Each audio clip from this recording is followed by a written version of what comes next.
5 things to love about the Philippines. Last month, I met a Filipino couple at a brewery in Boston. They're originally from Mandaluyong, a beautiful city right in the heart of the Philippines capital. They left their homeland the day after Bongbong Marcos, the son of a notorious dictator, was elected president. After speaking to them, it seemed like they had very little hope for their country despite just how much there is to love about it. You'll be surprised by our list. Let's start off with a doozy. The Philippines is ranked 16 in the world and first in Asia for one thing, and it may come as a bit of a surprise. What is it exactly? Well, gender equality. The World Economic Forum studies gender equality and publishes a ranking every year.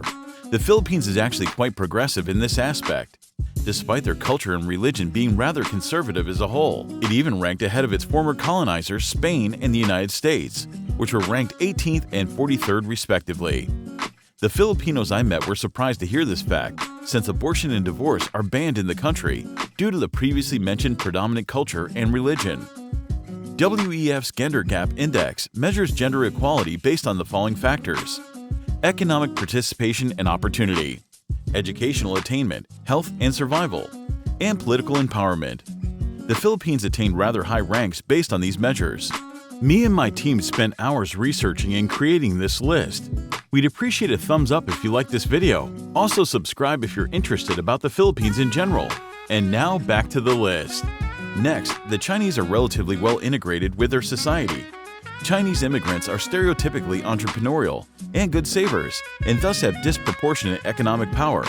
They are also somewhat exclusive and have thus been ill-treated by governments throughout the region. Despite their small numbers in Vietnam, the HOA were disproportionately dominant in the Vietnamese economy, having started an estimated 70 to 80% of pre-fall of Saigon's privately owned and operated businesses. Up next is something unexpected, and you probably heard it here for the first time. The Filipino accent is actually the sexiest in Asia and ranked 21st in the world, according to a survey done by a travel site named Big 7 Travel. It was conducted with their readers from all across the globe. Big 7 Travel describes gentle and soft. The accents you hear when in the Philippines are simply lovely. Fourth up is something called Psycho-Lo-Hayang Filipino. There are plus and minuses to Filipino psychology, but compared to the Asian tiger economies, it's actually measurably superior in a very important way. South Korea may be a far wealthier country. However, the suicide rate in the Philippines is 1/8 that of South Korea's. How could this be?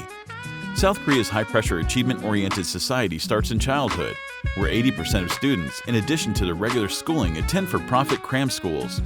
South Korea is noted for its extreme work culture, although K-pop is widely popular globally, and Korean companies are competitive from cars to electronics.